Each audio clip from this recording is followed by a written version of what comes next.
All right, so in last week's video, I was talking about the stages of meditation and how to recognize those stages in order to help our own practice. So I want to jump back to the topic of that video, and I want to really focus on the experiential bit. This video is going to be discussing how to have better communication with your spirit guides. Now, those might be angels, it might be past lives, it might be futures, states of your own being, it might be whatever it is, family members, whatever it is that you feel you are connected to. This video is going to help you strengthen that connection. Now, if you are a longtime viewer of my channel, first off, thank you very much for your support. And I hope that this statement is raising some kind of bells for you, because you've heard me say so many times on my videos and in my content that we shouldn't get attached to these things. We shouldn't get attached to channeling or downloading or communicating with guides or anything like that. And I believe that 100%. This is not in lieu of that mindset or of that understanding with our practice, be it Reiki, meditation, whatever it is. We don't want to be attached to anything because we want our journey. If it's with Reiki, we want it to go all the way to Onsen Ritsume, or Daikomyo, which is the light of the universe, Daikomyo. Onsen Ritsume is a neutral mind and a quiet body. So it means we are fully neutral in our mind and our body so that we can witness Daikomyo, or the energy of all things. In meditation, we might want to reach Satori. Satori enlightenment is the same thing. It's Daikomyo, or it's recognizing the energy of the universe. However, getting there is a multi-step process. And one of those steps is experiential. One of those steps in our practice, which I believe is the second step, the first step is the activeness of our mind. So if you have a background in Reiki, specifically Japanese Reiki, Usui Reiki Roho, then what you notice, I hope anyways, is that we work on the mind first. Shin Shin Kaizen Usui Reiki Roho, which is the real name of it, which means the continuous improvement method of the mind and then the body. So the mind has to be improved before everything else can be improved. So that's always the first step, is working on the mind. Meditation, yoga, doesn't matter. Reiki, all of it is the same thing. The second step in these practices is the experience, or the experiential state that comes forward when we have started to slow down the busyness of our mind.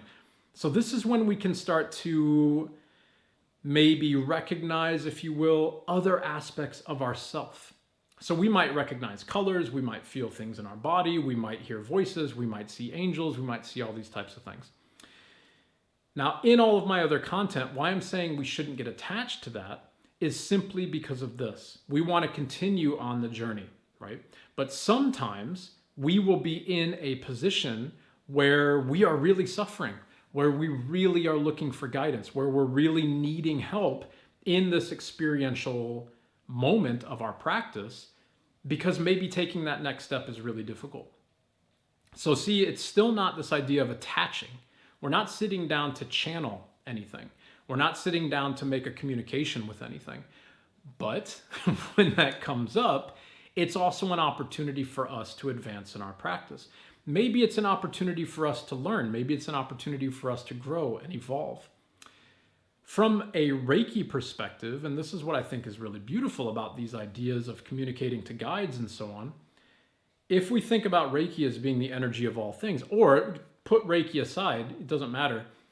If we think about just universal energy, just this universe that we exist in, and we understand that we are a part of the universe, or a part of the cosmos, or we are that universal energy, then that means we are all connected. We're all connected via the exact same energy. And so if that's the case, that means that everything that we experience in this experiential segment of our practice, be it colors, voices, angels, whatever it might be, those are simply aspects of you, because you are simply the totality of the entire universe.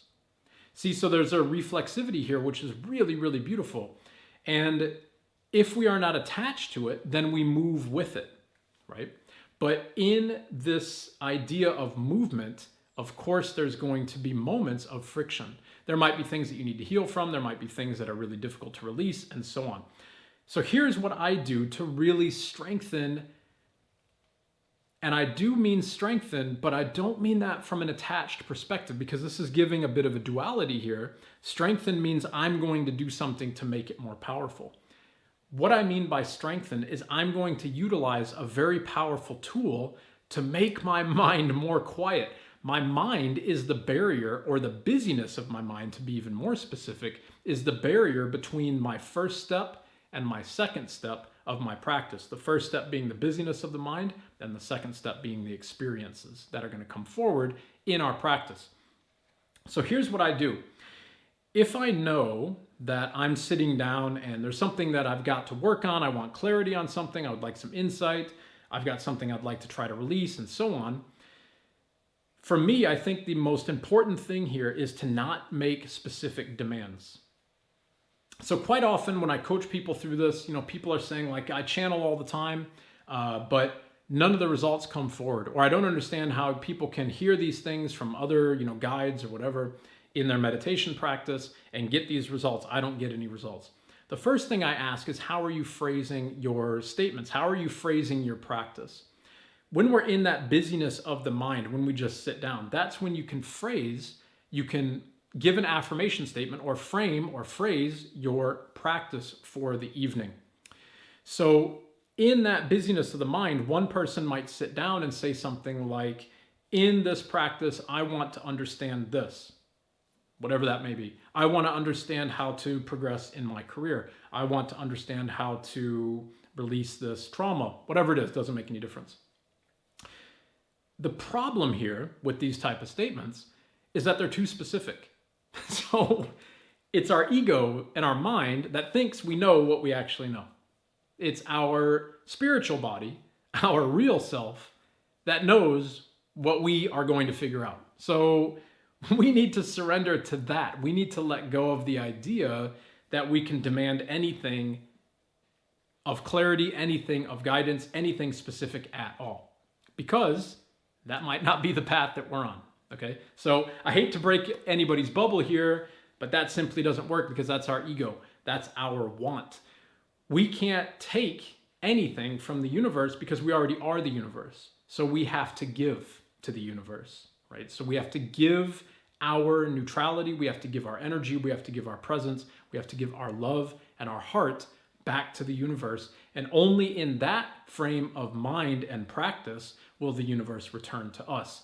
So what I ask people to reframe in that mindset or in that moment to really strengthen this connection with these, guides or voices or whatever it might be, is to make those statements as neutral as possible. Make them as open-ended as possible. So let's frame this from a busy mind.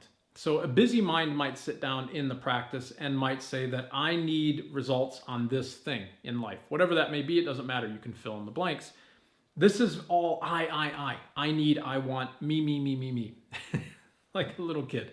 So we need to get away from this idea of demanding things from the universe, and we need to become more humble or more accepting and more willing to surrender to the universe. Instead of demanding and wanting to take, we have to be humble and give.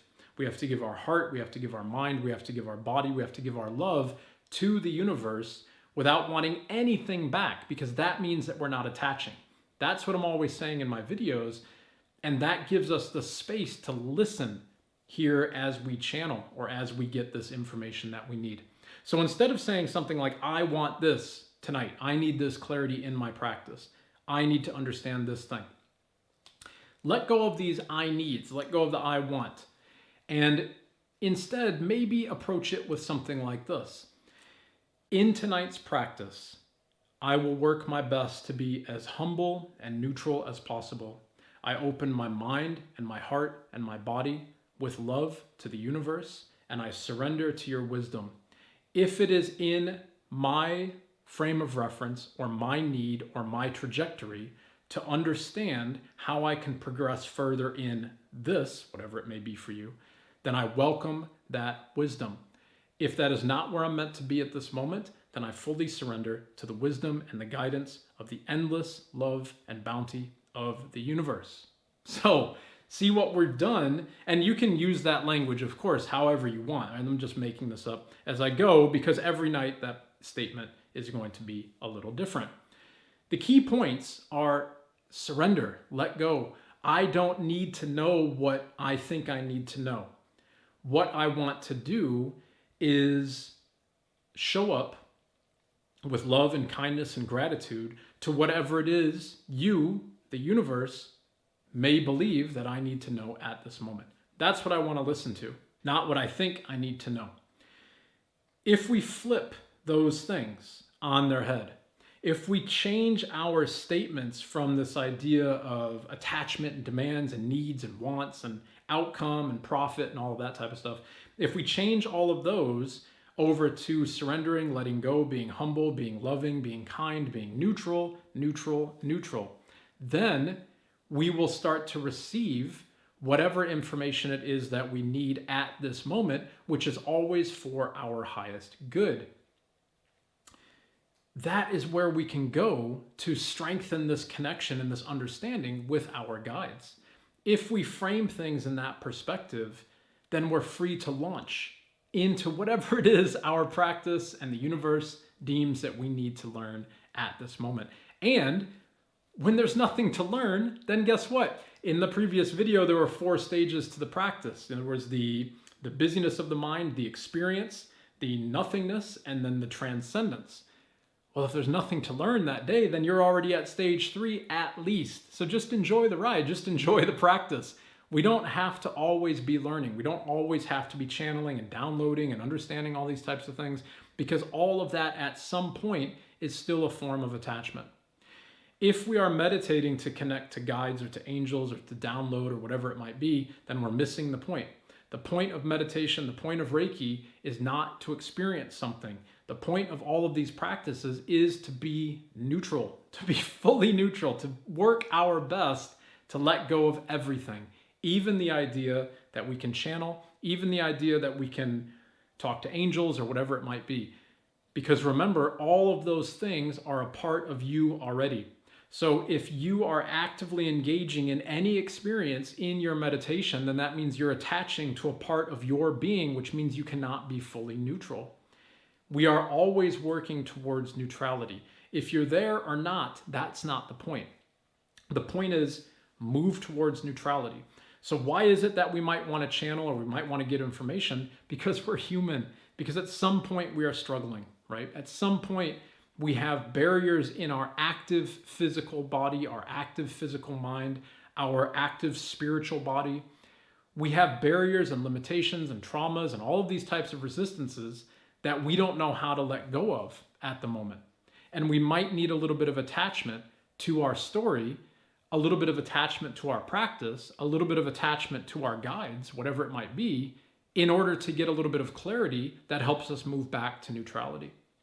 So if we can ask for that guidance from a neutral perspective, then that brings us to neutrality that much quicker. So see if you can give a little paradigm shift in the way that you're making your affirmation statements and see if it helps in your journey with your guidance from the universe. Thank you so much, as always, everybody, for your support of the channel. I hope it's helping your practice. And until next time, be well and In Gassho to all.